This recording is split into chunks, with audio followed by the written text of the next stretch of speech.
What is up, Janksters? It's your boy Graham, also known as HamHawks42 on the internet, and today we are looking at Historic Anthology 6, because that is going to be releasing tomorrow, July 28th, 2022. And so, yeah, I want to talk about the cards, see if they're any good, frankly, and talk about the decks that they might slot into. Another drop is going to be coming at the exact same time as Explore Anthology 1. I did record a video on that as well, so please check that out, both of which will be dropping today. So feel free to check them both out. I'd appreciate it very, very much. And if you enjoy them, please give a thumbs up and hit that subscribe button. It makes a huge difference. So let's get into the cards. So here we go. So Historic Anthology 6, it's happening. So these are cards that are going to be injected directly into Historic. That is the only format on Arena where they'll be legal. Historic and Historic Brawl. So be aware of that. And let's take a look at what we got. So for white, we have Avacyn, Angel of Hope. This is one that was actually part of the teaser. We already knew this was going to be coming, but it's here. That's nice. 8/8 for 8, flying, vigilance, indestructible. Other permanents you control have indestructible. If you're playing Historic, expect your opponent to reanimate this.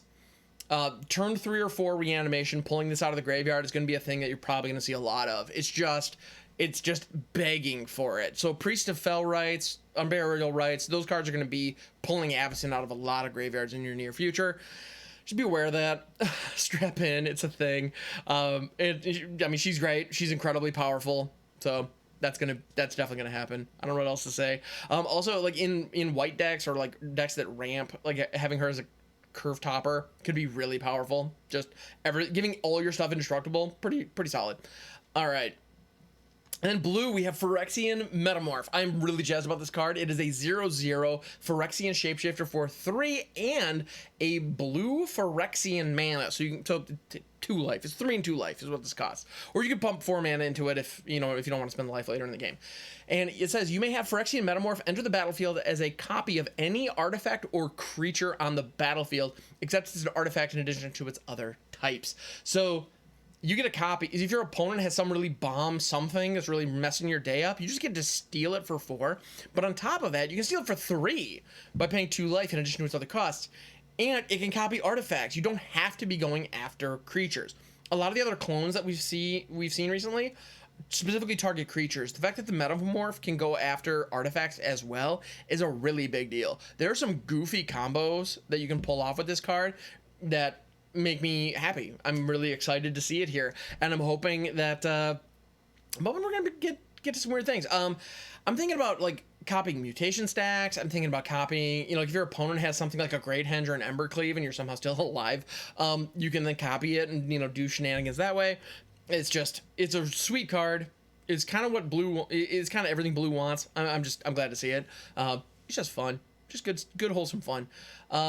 All right, then black, we have Ophiomancer. This is a 2/2 for 2 and a black. At the beginning of each upkeep, if you control no snakes, create a 1/1 black snake creature token with Death Touch. To be honest, I'm kind of unimpressed with this particular card. Like most of the cards throughout these anthology spoilers, I've been pretty hyped for because they're curated sets that only include 20 cards. Wizards is pretty good about making sure they're only giving us gas in those sets. Ophiomancer, that said, I may just be missing a particular use for it. I mean, I may be, but if you're in a Death Touch deck, you probably have some other creatures that are incidentally snakes, and as a result, if you if you have any other snake, like a Fang of Shigeki, for example, or Shigeki in your deck or on in play, all of a sudden you don't get that buff, which really, or you don't get the token, which really sucks, because otherwise, the Ophiomancer is just a 2/2 human shaman for 3. That said, Ophiomancer is a shaman, so you could take advantage of, Harmonic Prodigy or something like that potentially. So, I don't know. It's fine, I guess, but I don't love... Actually, no, even then you'd still only create 1 snake, because the second one would check to see if you have snakes or not.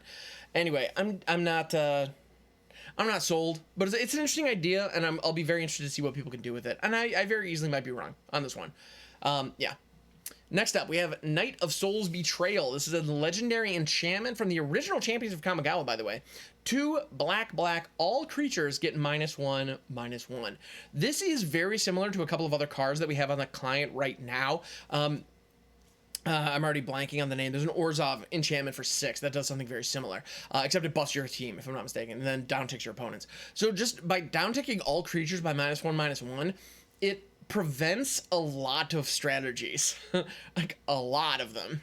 You know, it's like, oh, you were hoping to have your Soul Warden out? Sorry, that's just not gonna be a thing anymore. You know, you have all these little, you know, you're trying to go off with Scoot Swarm. No, that's just not gonna be a thing. It's just not gonna happen. Like, it's pretty good stuff. It's very simple. It's very effective if you're running a deck that doesn't have a lot of creatures or is running like Toughness Matters board wipes, like Massacre Girl, for example. Night of Soul's Betrayal would be an absolutely savage way to make sure that those are more likely to pop off. Yeah, it is legendary, so you can't have multiples. That's a very big deal, because if you could give all creatures -3/-3 or -4/-4 perpetually, that would be, or not, well, not perpetually, but indefinitely, as long as these enchantments are on the board, that'd be a huge problem. So it is legendary. I'm grateful for that. Otherwise, holy cow. But it's strong. If you're not running a lot of creatures, you may want to run this. Now, moving on to red.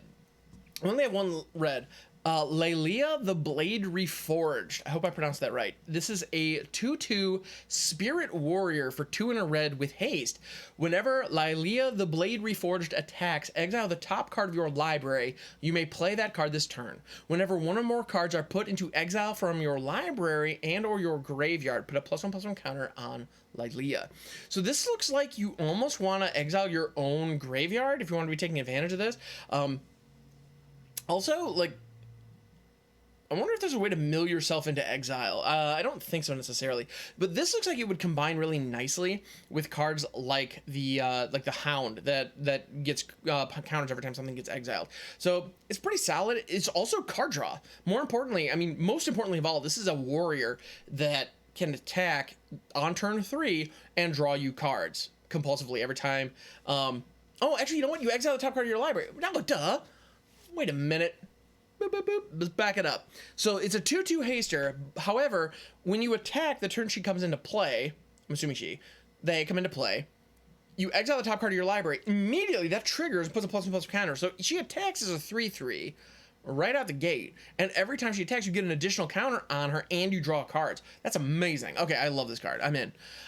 Yeah, very powerful, very cool. And on top of that, if you're casting flashback cards from your graveyard, or you're somehow exiling cards from your graveyard for any reason, like for value, like many cards do that, Lylea is going to be benefiting from that immensely. So cool card. I like it a lot, actually. I kind of want to now. I want to build a shell now in Gruul with Lylea and Willowgeist, where I'm constantly milling myself and putting stuff into exile. Ooh, maybe go Jun and put Gralnock in there. Anyway, I'm gonna go back to the drawing board on that one, but cool card, very cool card. It's got the juices flowing, love it. All right, let's keep moving. Green, both of these cards have been spoiled already, so no big surprises here, but I do want to touch on them slightly, a little bit here. Goshintai of Life's Origin. This is a 3/4 legendary enchantment creature shrine for 3 and a green. You can pay Wooburg, tap, return target enchantment card from your graveyard to the battlefield. Any enchantment from the graveyard straight to the battlefield. It's a good thing I discarded this Omniscience earlier, just saying.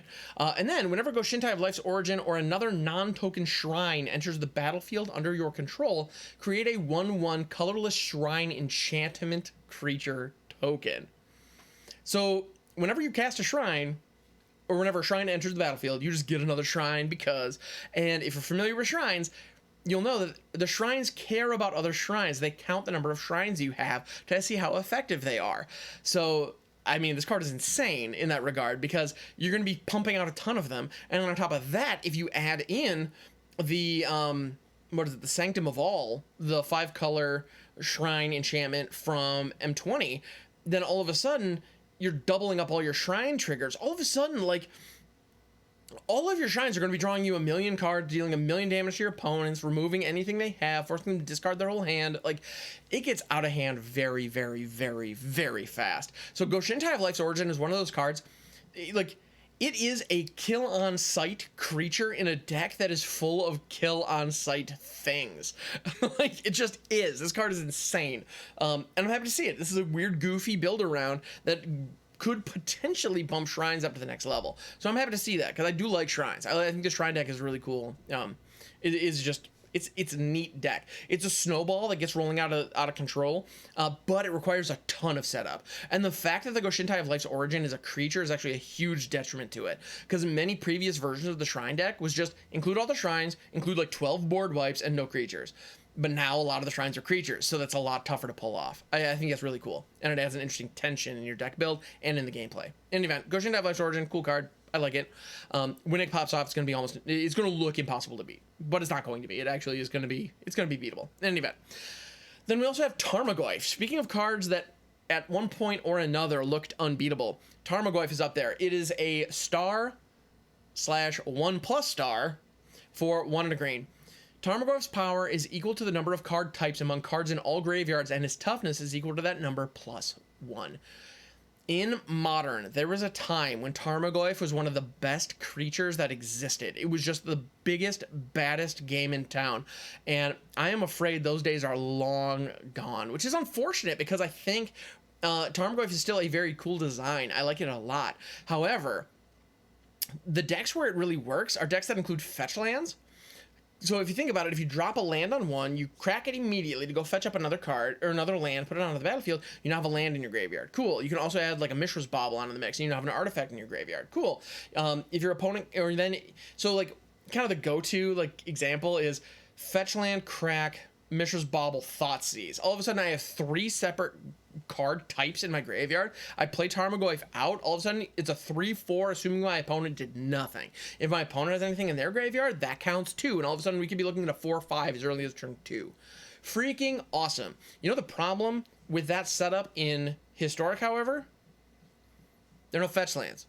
Like Fabled Passage is good, but it's not a true fetch land in you know, as far as like it's not that great compared to what the other ones are in Modern. So I don't think Tarmogoyf is going to have a chance to sing the way that it did in older formats, because the truth of the matter is, I mean, what's our equivalent? Fabled Passage on 1 Tormod's Crypt? Like, that is not, you know, that's not March Flat's Bauble. Like, this is not, it isn't. Like, there's no way around it.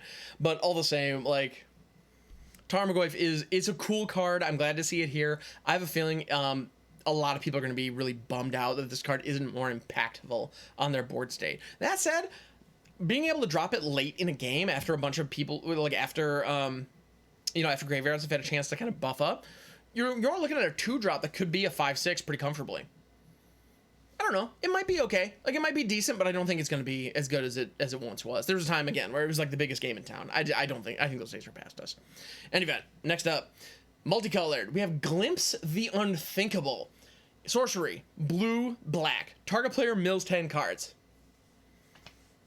Yep, that's the thing. Just blast a deck for 10. I gotta say, I'm really jazzed about this for a couple of reasons.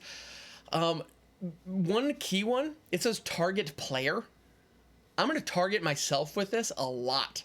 A lot. I like my stuff in my graveyard. I want to fill it up. So to just put 10 cards into your graveyard straight away, like, I have a feeling Arena's going to ask that little "Are you sure?" message when I do that, and I was like, oh yeah, all day, 100%. No question. I have flashback creatures. I've got my Unburial Rights. I've got my Avacyn. You know, I want to be reanimating those things. Yes, let me mill them. Please let me mill them. Yeah, Glimpse the Unthinkable is pretty cool.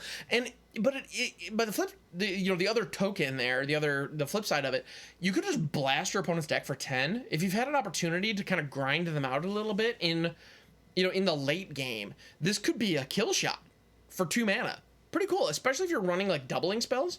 So if you have a situation where you've got like Double Vision or Dual Strike or Galvanic Iteration, anything like that, you have an opportunity to really blow out your opponent pretty hard.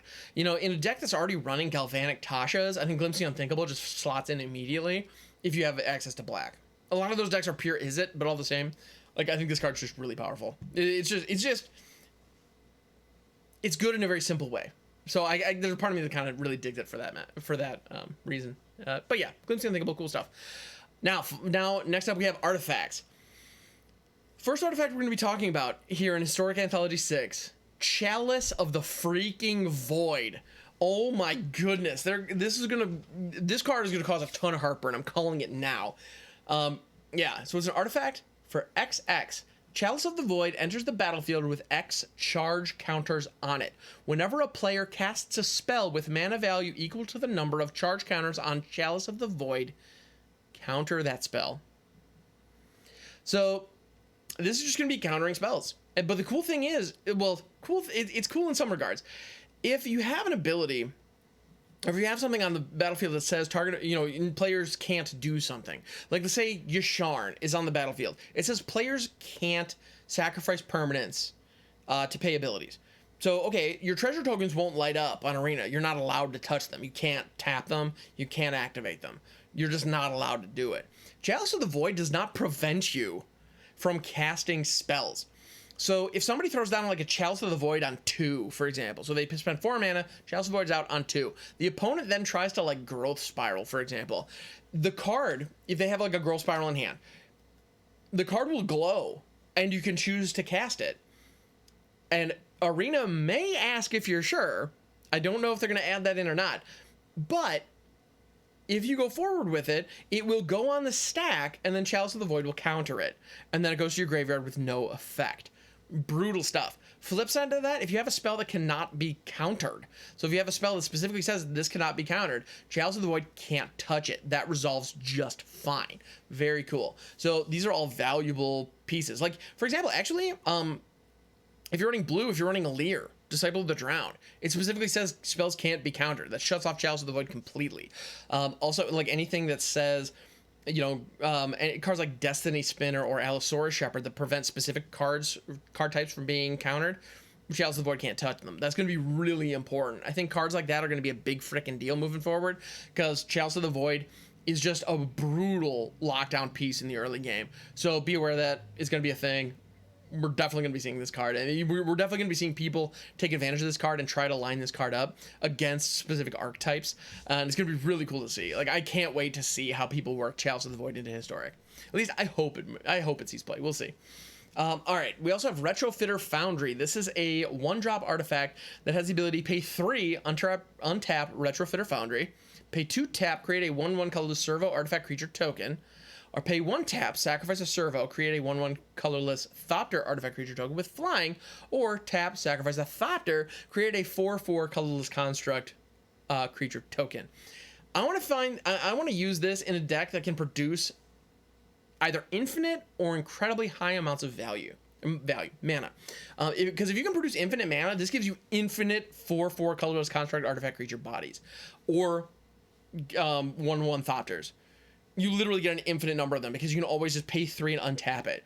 That's incredible. Also, if you have like an Ensoul artifact situation on this thing, and you can turn it into a creature and somehow give it a tap ability of another kind, the pay 3 to untap it can be really cool.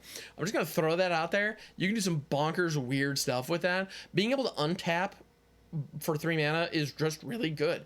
That said, there's a lot of stuff going on in this card. In most decks, this is going to be a mana sink for like the mid game. If you have 2 mana lying around, you can just pop out a servo. All right, and you might be able to do something with the servo later. All right, cool. Like, there's nothing wrong with that. Or you could pop out a Thopter. Or if you have a situation where you're creating Thopters for another reason, so if you're using Psymaster Thopterist, Hangerback Walker, those kinds of things, so you have a bunch of Thopters lying around, you could just pay 1 tap. Or no, you can just tap it, sacrifice the Thopter to create a 4/4 construct. That could get out of hand pretty fast, actually, especially if you're then following it up by untapping it. So I feel like this card is actually more efficient than it seems in the right shell, in the right deck. So cool card. I like it a lot, actually.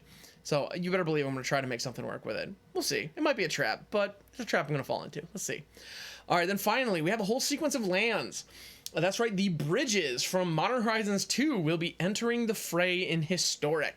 These bridges are dual lands, if I'm not mistaken. There are all 10. There's one for every color combination, and they enter the battlefield tapped, are artifact lands that are indestructible and tap for 2 colors of mana. So everything that I mentioned in my Explorer video about Darksteel Citadel applies to these. Indestructible lands are awesome. You can target them with your own, like, Cleansing Wildfires or Dire Strain Rampages or Besieges, for example, just to ramp up. Actually, Besieges, I don't think you can target your own stuff. In any event, those spells that you like, where you destroy a land and go get a land and put it onto the battlefield, work beautifully with these cards. On top of that, they're artifacts, so they count in towards affinity costs or anything that cares about artifacts mattering. It's just very good stuff. They're awesome lands, and they're duals. So if you're rocking a 2 or 3 color artifact matters affinity situation, these cards just absolutely fit. They're golden.